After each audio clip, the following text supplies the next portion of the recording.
Sveiki visi, gražią paskutinę žiemos dieną. Turim Vilniui +10, +11 šiuo momentu. Labas, Elis, sakyk visiems. Labas.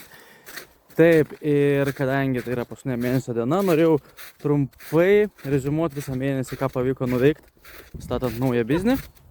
Tai Kautera vasario mėnesį gerokai pasistumėjo, užsakėm visas reikalingas medžiagas, kad galėtume pilnai aptarnauti įvairaus pobūdžio klientus, įvairaus pobūdžio aplikacijoms. Taip pat padarėm jau ganėtinai rimtus griaučius elektroniniai parduotuviai. Šiuo atveju šiuo momentu sukelinėjom produktus, jų aprašymus, nuotraukas, vizualus. Taip pat surinkom visą reikalingą dokumentaciją, kuri irgi šiuo momentu yra verčiama.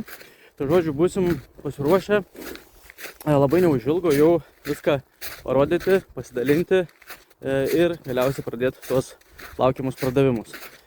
Ką dar nuveikėm? Dar spėjom aplankyti parodą Poznanėj, vieną iš statybų parodų didžiausių per pavasarį. Ir ką, jau per šitas dienas prasidėjo nemažai jau visokių užklausų, žmonės domisi, pajutė, kad oras eina geryn ir kad pavasaris ne už kalnų. Tai jau atsiranda nemažai skaičiavimo ir konsultacijų būtent hidroizoliacijos klausimais.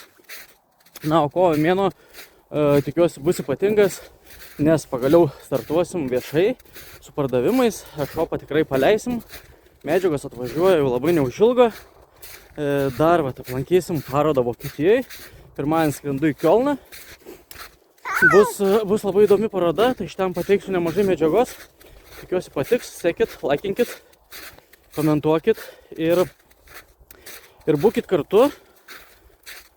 Kuo daugiau žmonių žiūrės, seks ir domėsis, tuo bus įdomiau ir tą turinį daryti ir dalintis. Tai visus su jau rytoj ateinančiu pavasariu, kad visos dienos būtų gražios ir saulėtos, kad tas sniego tirpimas nepridarytų daug žalos ir susitiksim kitose video.